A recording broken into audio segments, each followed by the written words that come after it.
We probably would have dealt with this crisis better if we still had the academic macroeconomics that we had in the 70s instead of what we had developed in the 40 years since. That's not a good thing.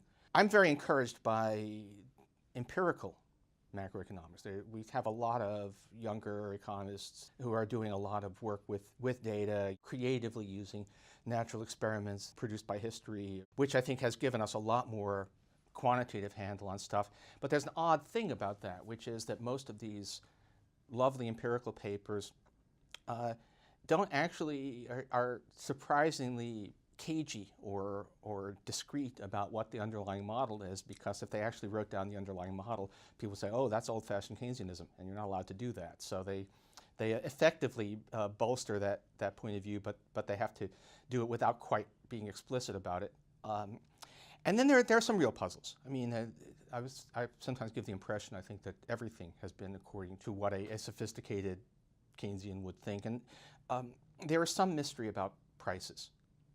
Which is getting worse. Many people came into this with a view, accelerationist Phillips curve, the idea that if you have high unemployment, not only will inflation be low, but it will fall and eventually turn into deflation, which didn't happen. And then as we've seen recovery, we haven't seen inflation pick up.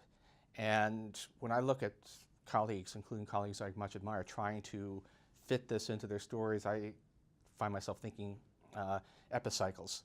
People keep on adding new, twiddles onto the existing story, but it's looking more and more as if we really have got price dynamics all wrong. We don't have a very good story about what's happening. I have some thoughts about that, but this is becoming a real embarrassment that inflation is not behaving the way our models predicted, and of course, famously, the Federal Reserve has been over forecasting inflation now for I think about 7 years in a row. So that's something is wrong and we don't seem to be facing up to it.